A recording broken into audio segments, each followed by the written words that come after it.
Well, greetings, everybody. My name is Paul Lytle, and this is the Art of the Ages. So this topic was actually suggested by a conversation I was having with my wife just the other day, and it was really it really started off because we were talking about paranormal activity. So if y'all don't remember this was kind of a indie cult classic that popped up.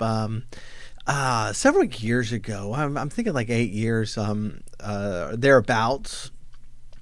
And my wife actually saw it first, and it's a low budget horror film that was literally done at the director's house, and she really liked it, and I did get to see it, and I very much enjoyed it, and we even went to see the second and the third one, and normally sequels like that are not good, but those we thought really added to the plot, and then they kept going, and the end result was not all that great. And what the conversation was about when a story really ends. And it's not necessarily at the end of events. It's not necessarily when everything kind of comes to a head. And as a writer, we want to make sure that our stories don't end 100 pages before the book does. Or our stories don't end and you still have 3 scenes and then like a final battle or something like that. Paranormal Activity is actually a really great example of this because the story ended at the end of Paranormal Activity 3. We didn't see everything yet. We didn't see like the end result, but the important secrets had been revealed. We figured out who this paranormal entity was and why it was there and what it wanted. And we found out why it was pestering this one particular family. And so we did not yet see like the final transformation that was going to become at the end of Part 5. And keeping in mind there was actually 6 movies, there was a spin-off that tied into the plot. The spin-off actually wasn't that bad, but the stuff that went on to be revealed in Paranormal Activity 4, the Marked Ones, which is a spin-off, and 5, weren't very consequential to the overall plot. They didn't really make an impact. And so we were just seeing played out what we already knew what was going to happen by the end of movie 3. And so literally like half of the series has taken place after the story is essentially over, for all intents and purposes. Yes, there are technically events still to come, but do those events matter in your readers and your viewers' mind? Do they make an impact? Do they pack a punch? And in that case, they don't.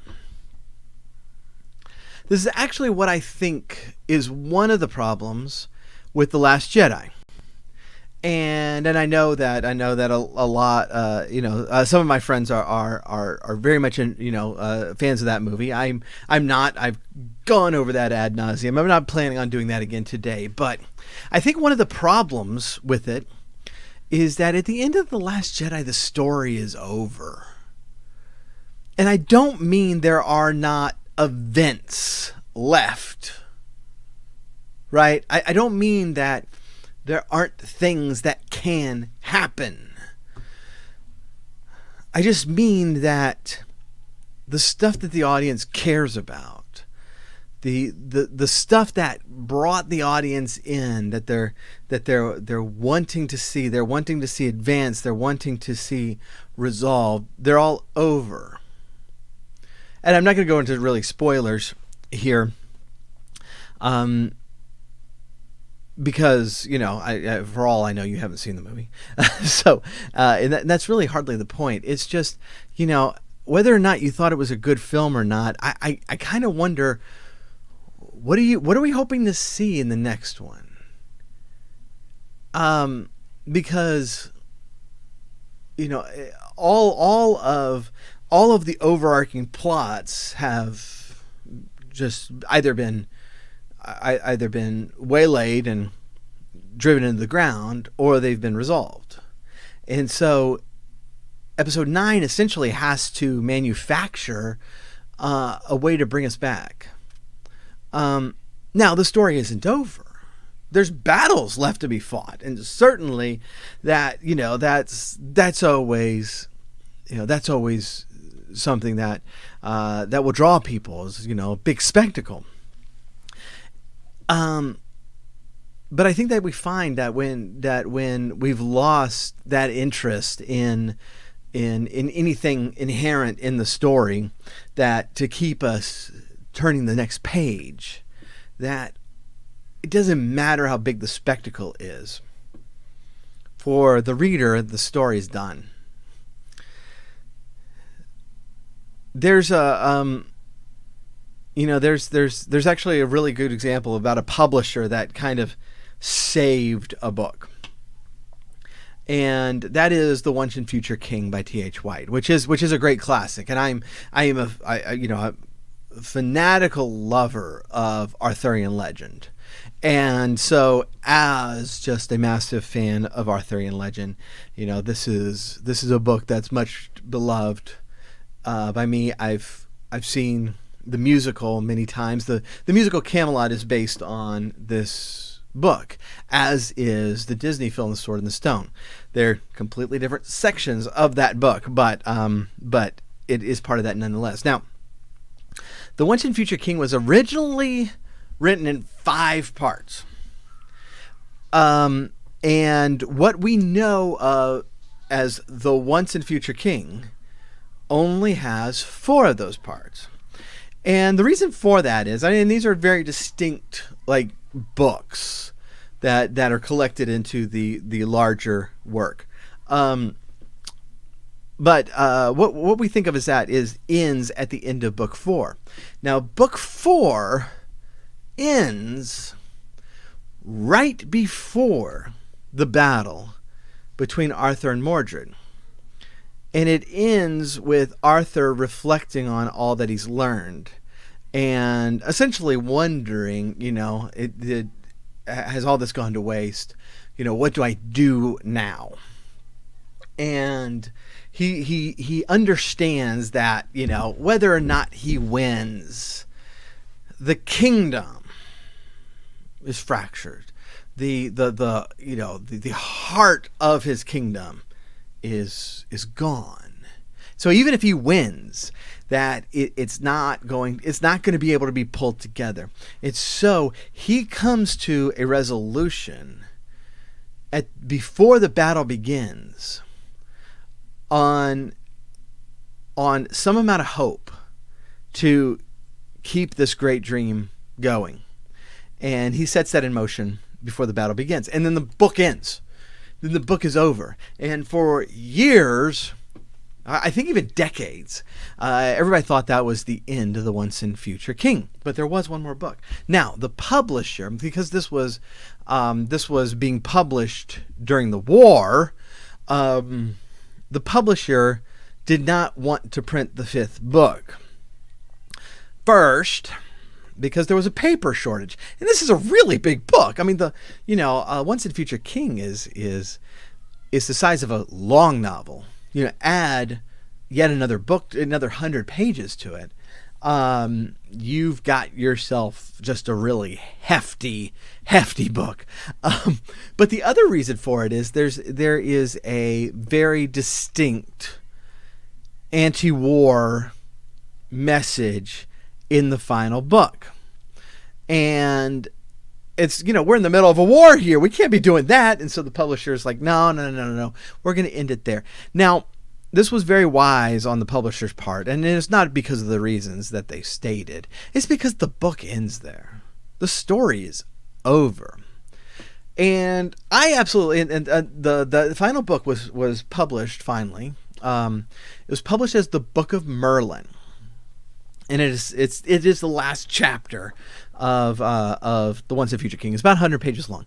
I absolutely loved that book when I read it. I absolutely loved it. It's one of the few books I actually, and it's not terribly long, but I read it in one sitting. Unfortunately, that was mostly because of a really bad bout of insomnia that I had in a lot of my college years that just plagued me for a long time, and I just could not go to sleep that night. And so I just sat down and read it, and I read it from cover to cover, and I loved it, and I absolutely loved it. So this is not me saying that the book is bad, but it's me saying that that's 100 pages after the story is over. And so how do you make your audience care? What happens in that story, and not to give it all away, but during the night, Merlin reappears and basically takes Arthur back to when he was being changed into animals and that sort of things, and so it kind of mirrors the very first part of the book. If you've seen Sword in the Stone, this is what this is. This is the first book of the Once and Future King has this sort of, being changed, learning things by being changed into animals and that sort of thing. And so he returns to this, but now it's not being done at the promise of a glorious kingdom, but looking back at his demise. And it's much more philosophy than it is story. It is extremely anti-war, and then it comes to be the next day. But the resolution there is not nearly as powerful as that resolution that we had at the end of book 4. And the Book of Merlin ends up being a continuation of a story that in the reader's mind is already over. That we've come to that moment of catharsis. We've come to that emotional climax. And now the author is saying, okay, well, I have a few more things to say, so if y'all could all step forward this way, that would be great. And that's not, that's not what we came for. And so this is something that I think that we need to keep in mind, that especially those of us who do some fantasy writing or some anything kind of dealing with military science fiction, that like to have a big battle at the end, that there needs to be some narrative thrust that is pushing us through those scenes. There needs to be something plot and character driven about that just having a spectacle is not enough. It's not enough. And I think that most of us, I know I have read books where it's just relying on spectacle, and it's exceedingly difficult to read those things. I've been reading and listening a lot about The Hobbit lately because as you know, I'm just a massive Tolkien fan. And The Hobbit does something really interesting, and I think that the way the movies were divided came really close to just destroying movie 3 completely. And I know, I know you don't even have to write me. There's a lot of you out there who just, are not fans of the Hobbit movies. That's fine. I realize that you like telling the internet that, but you can save it. I've heard it all before. So, but one thing that's really interesting about that book is that, especially with kids reading it, you think that story is about the dragon, and it's not at all. It's not at all about the dragon. And Tolkien really does a left turn on you when that dragon is shot down over Lake Town, long time before the book is over. And by then you're starting to understand the real narrative thrust, and you're starting to realize the real conflicts, and so you keep going, and it's like Tolkien's has been dangling the spectacle over your head, and then just puts it aside, a little anticlimactical. Climactically, he just kind of sets it away.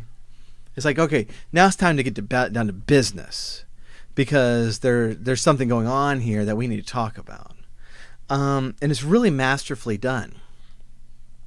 Now, for those who have seen the movies, the second movie ends with the dragon flying towards Lake Town, and you realize how closely Peter Jackson cut that